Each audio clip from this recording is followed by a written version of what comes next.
तो हेलो बंधुओं, कैसे हो। Welcome to cinema and reviews. तो इस वीडियो में मैं रिव्यू करने वाला हूँ पोन्नियिन सेल्वन PS1 मूवी का।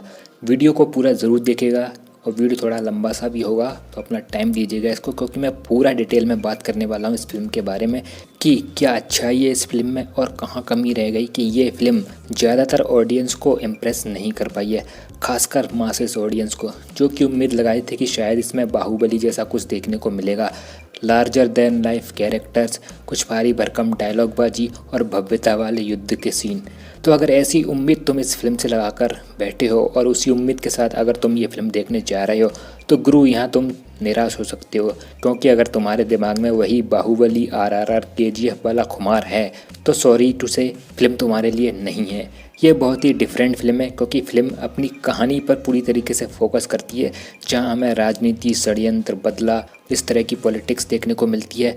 यहाँ हर किरदार का अपना एक मोटिव है, सब अपना अपना गेम खेल रहे हैं। मुझे तो इस तरह का कंटेंट अच्छा लगता है, जहाँ इस तरीके के चतुर चालाक कैरेक्टर देखने को मिलते हैं, जो कि ये फिल्म हमें दिखाती है। इसलिए इसको देखते टाइम आपको बड़ा कॉन्सेंट्रेट होकर देखना पड़ता है इसको, कि कौन सा किरदार क्या कर रहा है और वो क्यों कर रहा है और उसके ऐसा करने से क्या इम्पैक्ट होगा। और शायद इसी कारण से ये फिल्म कुछ लोगों के सर के ऊपर से निकल रही है। और दूसरा कारण, इसमें बहुत सारे किरदार हैं और उनके नाम ऐसे हैं कि आप पहली बार में शायद याद ही ना रख पाएँ उन नामों को। इसी कारण से हिंदी वर्ल्ड के लोग इससे कनेक्ट नहीं कर पा रहे हैं जहाँ तक है, और उन्हें स्टोरी थोड़ा कॉम्प्लिकेटेड लग रही है इसी कारण से। तो अब सरल शब्दों में कहानी की बात की जाए तो अभी चोल साम्राज्य के राजा सुंदर चोल तंजौर की राजगद्दी पर विराजमान है, जो कि इस वंश की तीसरी पीढ़ी है। राजा सुंदर के 3 बच्चे हैं। बड़ा बेटा आदित्य करिकलन यानी कि चियान विक्रम का किरदार, मझली बेटी कुंदवई यानी कि त्रिशा का किरदार, और सबसे छोटा बेटा अरुणमोई यानी कि जयम रवि का किरदार। इसी अरुणमोई के किरदार को पोन्नियिन सेल्वन के नाम से भी पुकारा जाता है। तो राजा सुंदर का स्वास्थ्य खराब है और उनको अपना उत्तराधिकारी चुनना पड़ेगा। अब इसी बीच शुरू होता है षड्यंत्र राज्य के कोषाध्यक्ष पर्वतेश्वर के नेतृत्व में, जहां इनका साथ दे रहे हैं राज्य के बाकी मंत्री और सेनापति। तो ये लोग डिसाइड करते हैं कि इस गद्दी का असली वारिस राजा सुंदर के ताऊ का बेटा मधुरांतका है, उसको ही गद्दी पर बैठना चाहिए, क्योंकि सुंदर चोल को मधुरांतका के पिता कंदरादित्य चोल ने अपनी गद्दी सौंपी थी अस्थायी तौर पर, या कहें उपहार स्वरूप। अब मधुरांतका चाहता है कि उसे उसका अधिकार वापस मिले, क्योंकि आनुवांशिक तौर पर वो गद्दी का वारिस है। तो भैया ये पूरा का पूरा खेला है और इस खेल की भनक आदित्य करिकलन को भी है, और वो इसकी पुष्टि के लिए अपना एक वफादार वल्लावरय्यन यानी कि कर्ती का किरदार उसको भेजता है इस षड्यंत्र की पुष्टि के लिए। और इसी वल्लावरय्यन की जर्नी के थ्रू कहानी आगे बढ़ती है और अन्य जो प्रमुख किरदार इस फिल्म के हैं वो हमें इंट्रोड्यूस कराए जाते हैं, और उनकी क्या मंशा है, वो कितने चतुर चालाक है, ये हमें पता चलता जाता है। तो ये वल्लभरय्यन का किरदार इस फिल्म का सबसे बेहतरीन किरदार है। एक तरीके से कहानी का केंद्र बिंदु है ये, एक कॉमिक टच वाला किरदार है ये। और भाई साहब फ्लर्ट करने में तो नंबर 1 है, चाहे कोई भी कन्या हो उनके सामने, चाहे वो राजकुमारी या कोई साधारण सी कन्या, भाई साहब मौका बिल्कुल नहीं चूकते हैं। तो कुल मिलाकर यार ये पूरी फिल्म का सबसे मज़ेदार कैरेक्टर था, मेरे को तो पसंद आया और ज़्यादातर लोगों को यही पसंद आएगा। इसके बाद जो किरदार मुझे पसंद आया वो ऐश्वर्या राय का किरदार नंदिनी का है। बोले तो ब्यूटी विद ब्रेन, इसका भी अपना एक मकसद है, और वर्तमान में ये कोषाध्यक्ष पर्वतेश्वर की पत्नी है। पास्ट में नंदिनी और युवराज आदित्य का प्रेम प्रसंग भी रहा है, और ये प्रेम प्रसंग भी इस कहानी का एक सब प्लॉट है, जो कि इस कहानी में एक लेयर जोड़ता है। इसके बाद कुंदवई का किरदार भी नंदिनी की तरह ही है, राजनीति की तगड़ी समझ रखने वाला। इसी कारण आदित्य करिकलन इस पर बहुत भरोसा करते हैं कि ये अपनी चतुराई से सब संभाल लेगी, इसीलिए वो षड्यंत्र का संदेश इसे भी भिजवाते हैं। और ये बात षड्यंत्रकारी भी जानते हैं कि कुंदवई अपनी चतुराई से उनका पासा पलट सकती है, और कुंदवई और नंदिनी के बीच का टकराव और पॉलिटिक्स भी हमें देखने को मिलता है। इसके अलावा फिर आता है अरुणमोई उर्फ पोन्नियिन सेल्वन का किरदार, जो कि इस कहानी का सबसे मुख्य किरदार है, और यही जहाँ तक है आगे चलकर राजगद्दी पर बैठेगा, और इसे प्रेजेंट भी कुछ उसी तरीके से किया गया है फिल्म में। हालांकि इस किरदार की एंट्री इंटरवल के बाद होती है, और इसके साथ ही एक सुपरनेचुरल टाइप चीज़ भी जुड़ी हुई है।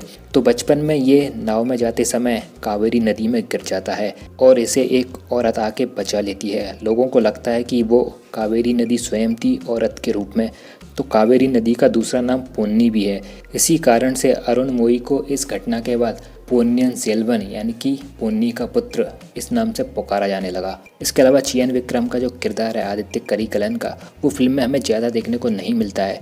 वो एक तरीके से इस कहानी का आधार है लेकिन मुख्य पात्र नहीं है, इसीलिए वो बीच बीच में ही हमें देखने को मिलती हैं। और आदित्य करिकलन एक तरीके से गुस्सैल किस्म का किरदार है। इसके अलावा कहानी में एक सब प्लॉट और है पांडियन समुदाय को लेकर, जो कि आदित्य करिकलन से बदला लेना चाहता है। एक ये सब प्लॉट भी साथ में चलता है और जिस मोड़ पर ये फिल्म का पहला भाग खत्म हुआ है उस हिसाब से कहानी अब और इंटरेस्टिंग होगी इसके सेकंड पार्ट में। मतलब यार बहुत कुछ है इस कहानी में बताने के लिए, जो कि मेरे हिसाब से दोनों पार्ट्स जस्टिफाई नहीं कर पाएंगे इस कहानी को। इसको तो एक वेब सीरीज़ के रूप में बनाया जाता तो ज़्यादा बेहतर होता, जहां किरदारों को और एक्सप्लोर किया जा सकता था, क्योंकि किरदारों में बहुत गहराई है। जो चीज़ें किरदार के बारे में बोलकर वर्णित की गई हैं फिल्म में, वो सीरीज़ में हमें दिखाई जा सकती थी, जिसका फ़ायदा ये होता कि ऑडियंस उन किरदारों से और कनेक्ट कर पाती। अब इसके अतिरिक्त फिल्म के अन्य पहलुओं की बात की जाए तो इसकी सिनेमेटोग्राफी बढ़िया है, कॉस्ट्यूम डिज़ाइन भी सटीक लगते हैं, कुछ एक सीन्स के विजुअल्स बहुत खूबसूरत लगते हैं देखने में। इसके अलावा फिल्म के जो गाने हैं वो इस तरीके से डाले गए हैं कि वो स्क्रीन प्ले में रुकावट नहीं बनते, वो उसी के साथ चलते हैं। इसके अलावा इसका बैकग्राउंड म्यूजिक भी मुझे सही लगा। अब फिल्म की कमी की बात की जाए तो सबसे बड़ी कमी मुझे ये लग रही है कि फिल्म के जो युद्ध सीन है वो बहुत ही दोयम दर्जे के हैं। उनकी सिनेमेटोग्राफी मेरे को बिल्कुल भी पसंद नहीं आई, किसी टीवी सीरियल की तरह फील हो रहा था उनको देखते टाइम, बिल्कुल मज़ा नहीं आ रहा था उनको देखते टाइम भाई। और VFX भी बहुत ही एवरेज हैं इस फिल्म के, जिसे देखकर तो यही लगता है कि पूरा का पूरा बजट जो है वो स्टार कास्ट के ऊपर ही खर्च किया गया है। एंड फिल्म के डायलॉग्स भी बहुत ही सतही हैं। ये एक अच्छी चीज़ भी है कि ये एक रियलिस्टिक वाला फील देते हैं, लेकिन फिर यही चीज़ मासेस ऑडियंस के लिए बोरिंग सी हो जाती है, इसी कारण ये नेगेटिव की कैटेगरी में भी आ जाते हैं। कुछ एक जगह तो भारी भरकम डायलॉग्स इस्तेमाल किए जा सकते थे और किरदारों को भी लार्जर देन लाइफ वाला ट्रीटमेंट दिया जा सकता था कुछ एक जगह तो। आखिर आप फिल्म बना रहे हैं, कोई डॉक्यूमेंट्री नहीं। और शायद यही सिंपलिसिटी वाला प्रेजेंटेशन और थोड़ी सी कॉम्प्लिकेटेड कहानी इस फिल्म के साथ और नेगेटिव की तरह काम करती है, जिस कारण से ये लार्जर देन लाइफ वाले सिनेमा के शौकीन इस फिल्म से कनेक्ट नहीं कर पाएंगे। तो बंधु ओवरऑल ये थी मेरी राय इस फिल्म को लेकर। अब तुम डिसाइड कर लो कि तुम्हें ये फिल्म देखनी है या नहीं। मुझे लग रहा है कि ये रिव्यू भी थोड़ा कॉम्प्लिकेटेड और लंबा हो गया है। चलिए भाई यहीं रैप अप कर देते हैं इसको। वीडियो पसंद आए तो लाइक कर देना और चैनल को अगर अभी तक सब्सक्राइब नहीं किया तो वो भी कर देना। मैं हूँ विवेक और तुम देख रहे हो सिनेमा रिव्यूज। मिलते हैं अगले वीडियो में, तब तक के लिए बाय एंड टेक केयर।